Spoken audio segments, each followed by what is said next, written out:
Seorang guru memang memiliki andil yang sangat besar bagi kemajuan suatu bangsa. Guru merupakan sosok teladan yang menginspirasi siswa-siswinya. Guru tidak hanya mengajar, tetapi juga mempunyai tanggung jawab yang lebih besar dari itu, yaitu membawa bangsa ini keluar dari gelapnya keterpurukan menuju cerahnya masa depan. Namun, sosok guru seperti apa yang patut dijadikan teladan? Bukan hanya teladan untuk murid-muridnya, namun juga teladan bagi masyarakat di sekitarnya.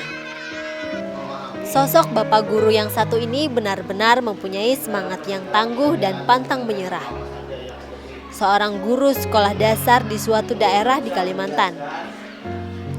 Namanya Denny Ranoptri, yang merupakan sosok guru modern, peduli dunia pendidikan berbasis website. Rasa salut itulah yang ada di benak teman-temannya saat mengingat namanya. Ia merupakan seorang guru di salah satu sekolah dasar yang ada di Desa Nawin. Tepatnya di SD Nawin Hilir 1 yang berada di Kecamatan Haruai, Kabupaten Tabalong. Kabupaten paling utara di Provinsi Kalimantan Selatan, berjarak sekitar 6 jam perjalanan dari ibu kota Provinsi Kalimantan Selatan, Banjarmasin. Kepeduliannya terhadap dunia pendidikan sudah tidak diragukan lagi. Ia sangat aktif dalam menyampaikan informasi seputar guru. Kreativitasnya dalam membuat sesuatu sangat berguna bagi dunia pendidikan. Seperti halnya dalam membuat media pembelajaran simulasi uji kompetisi guru, soal ujian secara online dan offline, serta hal-hal penting lain yang dituangkannya ke dalam website yang ia kelola. Saking banyaknya hasil karyanya, sangat susah baginya untuk menuliskannya satu persatu. Ya, begini Pak, kalau TIK sendiri saya tidak terfokus pada salah satu program sih. Biasanya punya inspirasi lagi main di sini, misal lagi main PowerPoint, ada inspirasi seperti ini saya pengen membuat media pembelajarannya, saya langsung kerjakan di aplikasi itu. Oh, ini cocok di sini. Saya kadang cocokkan di situ. Oh, ini cocok di video, saya harus bikin video ini bagus. Oh, ini harus di aplikasi lain, Autoplay misal, atau SWF sendiri animasi, yang memang kadang-kala lebih banyak sih saya bermain basic standar saja PowerPoint. Cuma kalau untuk menentukan harus media apa, ini penentuan menurut perasaan saya cocoknya di mana gitu aja Pak. Lumayan ganti. Ia mengaku motivasinya dengan blog ataupun website hanya sekedar menyalurkan hobi. Ia juga berharap dari hobinya ini bisa memberikan informasi terkait dengan info pendidikan bagi rekan guru yang lain. Jauh dari akses informasi kabupaten maupun provinsi. Karena itulah ia harus mencari solusi agar tidak ketinggalan informasi dalam dunia pendidikan, khususnya pada bidang yang ia tekuni. Ia mengaku tidak mudah untuk bisa update informasi pendidikan dari jarak seperti ini. Belum lagi akses internet yang sangat susah diakses di daerahnya. Apapun itu, ia mencoba untuk mencari celah agar bisa bermain internet secara sehat dan belajar banyak referensi mengenai informasi pendidikan agar bisa diterapkan pada anak didiknya. Denny mulai mengenal blog saat mencoba mencari sesuatu di situs internet. Salah satunya tentang panduan untuk membuat sebuah blog. Awalnya dulu kan saya mengajar, itu setiap kali saya mengajar, saya konsepkan, saya simpan, saya arsipkan Pak. Saya arsipkan di buku tulis biasa. Namun saya pengen seraya saya belajar TIK gitu, saya bikin sebuah media web atau blog. Di web blog itu saya tulis di situ Pak. Saya belajar TIK awal-awal jadi guru dulu. Jadi maksud saya hanya mengarsipkan gitu Pak, mengarsipkan di blog atau web. Seiring perjalanan waktu saya terus belajar mengembangkan blog-blog saya itu. Ada teman lain yang bertanya tentang masalah yang saya bahas gitu. Saya coba bagikan ke dia tentang catatan saya itu di blog itu. Nah, ya, alhamdulillah kawan yang pertama itu kan merasa oh ini bagus, langsung dibagikan ke kawan-kawan yang lain.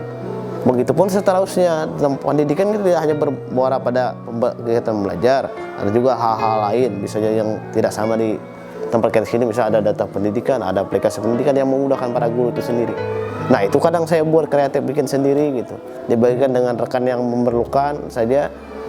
Rekan yang memerlukan ini punya kepercayaan lain, dia dibagikan lagi ke kawan-kawan lain. Itu yang membuat ramai Pak. Sejak tahun 2011 Pak. Sejak tahun Saya jadi guru mengarsipkan itu Pak, arsipkan, tuliskan gitu.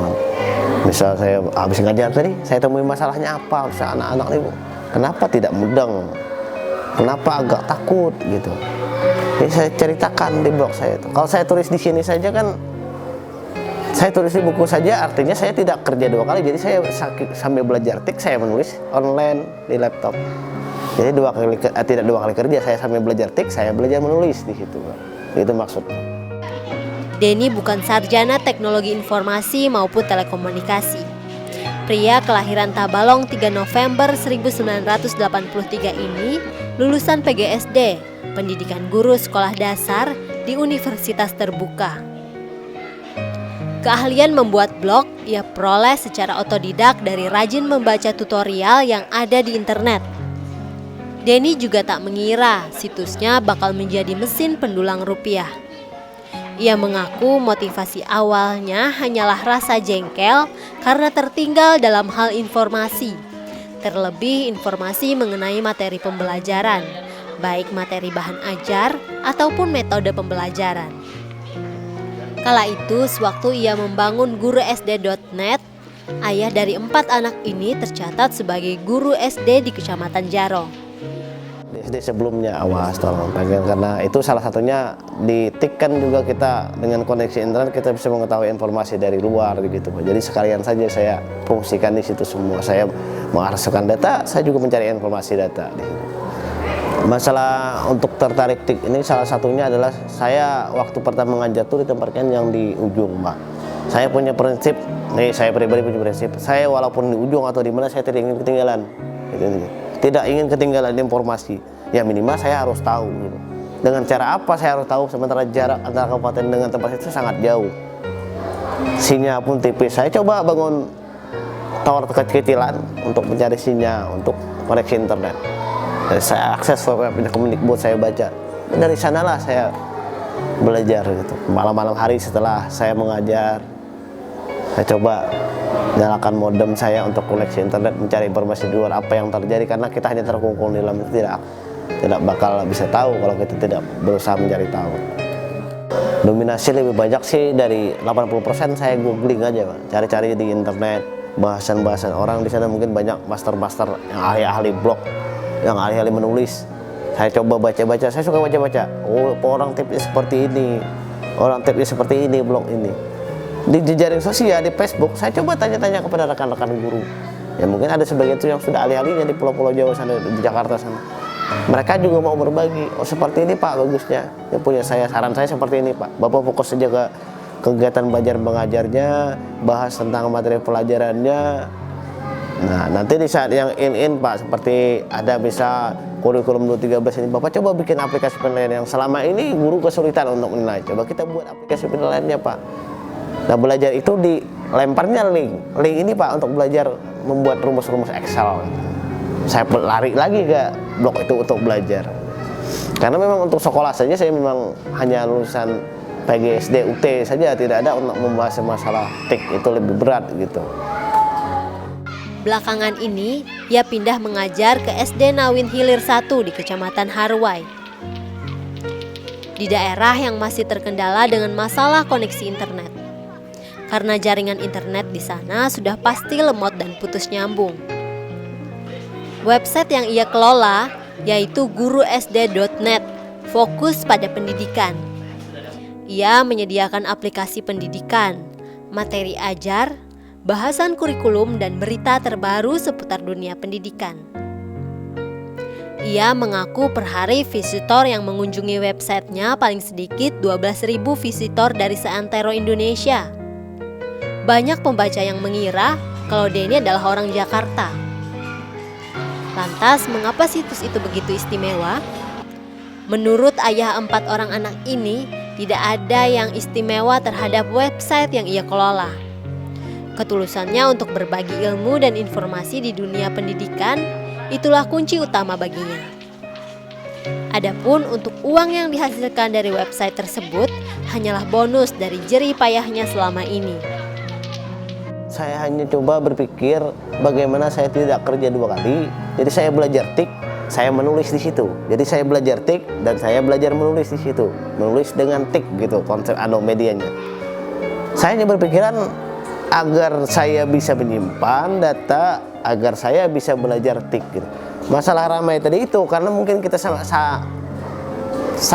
semangat guru, semangat pendidikan tinggi, kita mau berbagi gitu. Kita cukup pede, sedikit pede lah membagikan ini catatan saya, masalah saya yang seperti ini gitu.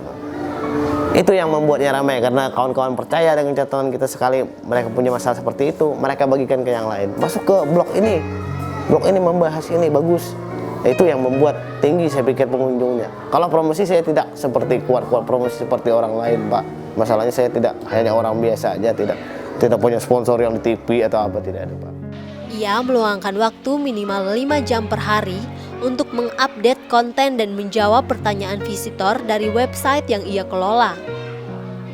Tak dipungkirinya, ia memiliki kemampuan menulis yang baik. Selulus SMA, ia tak langsung kuliah. Ia sempat magang sebagai reporter di media lokal. Dunia jurnalistik membuatnya paham pentingnya akurasi. Sekali saja menerbitkan hoaks, ia bakal dihukum pembaca dengan hilangnya kepercayaan. Toh internet bahutan rimba, blogger lain bisa dengan mudah membuat identitas siluman lalu mengcopy paste konten blog lain yang sudah sukses.